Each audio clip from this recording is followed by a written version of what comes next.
Après 13 ans de guerre civile absolument épouvantable, des massacres de tous les côtés et dans les différents camps, le régime syrien est finalement tombé en un peu plus d'une semaine comme un fruit mûr, par surprise, à la faveur de l'épuisement de ses protecteurs russes, iraniens et libanais. Bachar el-Assad a quitté Damas dans la nuit. On ignore où il est allé, on ignore où il se trouve actuellement, on ignore même son sort.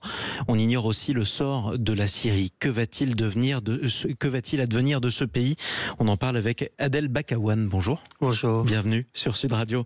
Directeur du Centre français de recherche sur l'Irak, chercheur associé au programme Turquie-Moyen-Orient de l'Institut français des relations internationales. Et vous êtes aussi membre de l'Institut de recherche et d'études Méditerranée-Moyen-Orient. Bon, vous étiez là il y a une semaine, exactement, tout pile. On ne s'attendait pas à ce que le régime tombe si vite. Il est tombé comme un fruit mûr. Oui, absolument. Pas si vite. Bien évidemment, pas si vite, mais il devait tomber. Il était vraiment... il avait ce rendez-vous avec l'histoire 55 ans plus tard, après le règne de la famille d'Assad, arrivé au pouvoir en 1970. Une règne de terreur, de peur, police politique, génocide, l'utilisation des armes chimiques, oui. Brutalisation de la société. C'est bon, il est tombé. Maintenant, la question est qu'est-ce qui va arriver à la Syrie? Exactement. Qui va diriger la Syrie? On va en parler. Qui est Joulani, le leader de Hayat Tahrir al-Sham, le groupe qui a déclenché la première offensive, qui a fait tomber tous les éléments du régime comme un château de cartes? On va en parler avec vous avant. D'abord, vous parliez de la terreur. J'aimerais qu'on s'attarde sur deux ou trois informations qui peuvent glacer le sang. Avec un symbole, notamment cette prison juste au nord de la capitale, Damas, la prison de Sednaya, surnommé par certains le hachoir à viande. Des milliers de Syriens ont été exécutés dans cette prison dans des conditions absolument épouvantables. Certains prisonniers qui ont été libérés étaient là depuis plusieurs décennies, manifestement. Absolument. Qui étaient-ils? Écoutez, moi, je suis d'origine irakienne. J'ai vécu le régime de Saddam Hussein. Et le régime de Bachar el-Assad et avant son père Hafez al-Assad, c'est exactement le même modèle, exactement le même fonctionnement. Cette prison, c'est le symbole de terrorisme de l'État, de la brutalisation de l'État. Moi, je ne suis absolument pas étonné si on retrouve encore des prisonniers de 40 ans, de 50 ans. Parce qu'en fait, c'est là que toute la brutalité de ce régime s'incarnait. Et en tout cas, elle s'exerçait sur ces différentes oppositions. On a même trouvé à Deraa un prisonnier qui avait été enfermé lors des manifestations de 1980. Rendez-vous compte, hein, en France, c'était sous Giscard. Quelqu'un qui était enfermé là depuis donc 44 ans. Voilà ce qui se passait dans ces prisons. Que va devenir la Syrie désormais? Si je regarde la carte, c'est compliqué. Ça tombe bien, ça l'était avant aussi. Plusieurs forces en présence. Nous avons donc ce groupe qui a déclenché, qui est parti d'Idlib au nord, a commencé par prendre Alep et qui semble dominant aujourd'hui, Hayat Tahrir al-Sham, dirigé par monsieur Joulani. Alors c'est pas rassurant pour les Français, ancien de l'État islamique, ancien d'Al-Qaïda, ancien du Front al-Nosra. Aujourd'hui, il assure qu'il veut protéger tout le monde.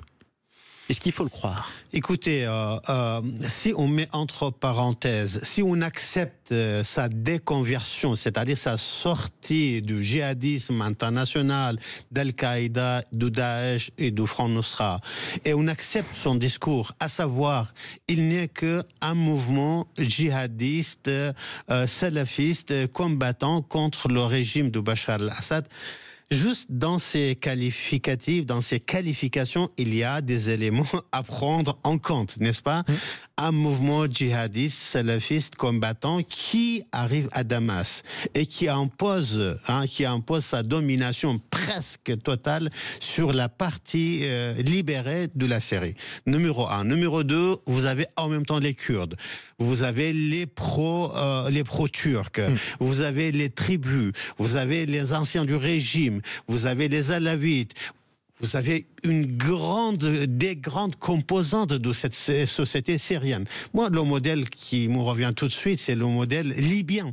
c'est le modèle soudanais, c'est le modèle yéménite. Alors c'est important que vous parliez de ça parce que les 3 pays que vous avez cités sont des pays qui ont éclaté à un moment ou un autre de leur histoire. Voilà. La Libye, elle est coupée en 2 aujourd'hui entre l'Est et l'Ouest. Et c'est je vais le dire en français, ce qui va se passer en Syrie. Voilà, exactement. Le Premier ministre actuel, qui a été nommé par Bachar al-Assad au mois de septembre, il y a juste 1 mois et demi, 2 mois, il a dit qu'il est tout à fait disposé à collaborer avec les nouvelles autorités élues par le peuple. Est-ce que Mohamed Joulani accepte les jeux démocratiques? Si jamais il accepte, est-ce que s'il perd, est-ce qu'il accepte de rendre ses armes déjà? Est-ce qu'il accepte à collaborer avec les autres groupes qui sont arrivés dans les zones libérées?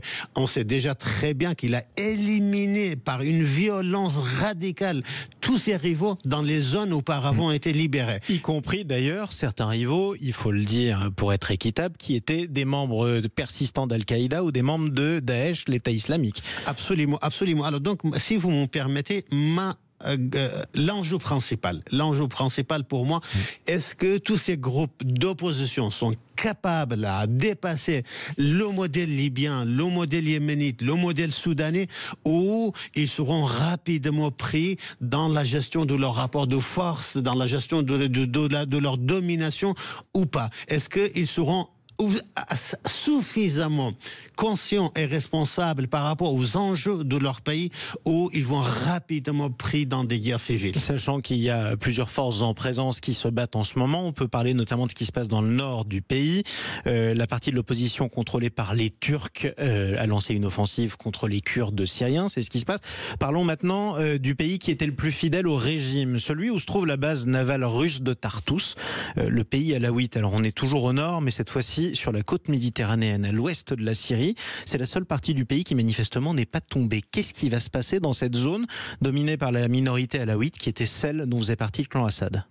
Écoutez, là, tout à l'heure, il y a 5 minutes, j'ai entendu que la première ville de la côte s'est révoltée et ils ont attaqué, bien évidemment, les représentants du régime.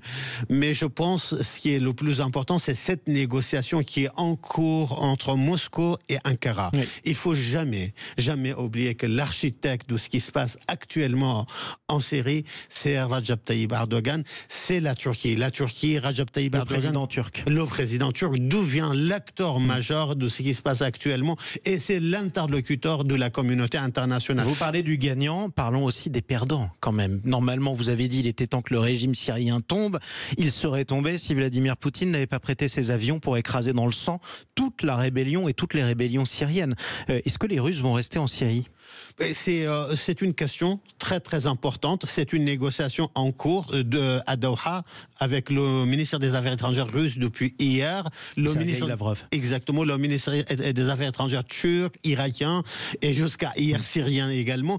Il y a la négociation, on ne sait pas encore. Par contre, ce qu'on sait, la dernière phrase, je sais vous n'avez plus de temps. Non, j'ai d'autres questions, c'est pour ça. C'est formidable. C'est pour ça. La dernière chose, l'élément le plus important, c'est, je dis pas la fin de l'ordre milicien iranien au Moyen-Orient, mais c'est vraiment l'affaiblissement structurel de l'ordre milicien iranien au Moyen-Orient. Effectivement, et en tout cas, c'est le vrai grand perdant de ce qui s'est passé depuis une semaine. L'Iran, dont le régime de Bachar el-Assad était l'un des alliés les plus utiles avec le Hezbollah. Le Hezbollah laminé, le régime de Bachar el-Assad tombé. C'est un coup très dur pour Téhéran. J'ai une dernière question, elle nous intéresse beaucoup quand même, nous Français. Que reste-t-il de Daesh dans le désert syrien ? Il revient. Il renaît de ses cendres, il renaît dans ce chaos. On a bien observé avec des données vraiment factuelles une remontée en puissance de Daesh. Et si jamais la Syrie entre dans la guerre civile, il faut se préparer pour ce retour massif, même à l'échelle internationale. Et c'est la raison pour laquelle il faudra toujours surveiller la situation. Je rappelle que les attentats de Paris en 2015 étaient partis, ordonnés par Daesh, étaient partis de la Syrie. Merci beaucoup pour cet éclairage, Adel Bakawan. On vous retrouvera une prochaine semaine, pourquoi pas sur Sud Radio, pour continuer à disséquer malheureusement cette guerre civile syrienne qui n'est toujours pas terminée, qui aura fait plusieurs centaines de milliers de morts et qui est un massacre absolument épouvantable. Je rappelle que vous êtes notamment directeur du Centre français de recherche sur l'Irak.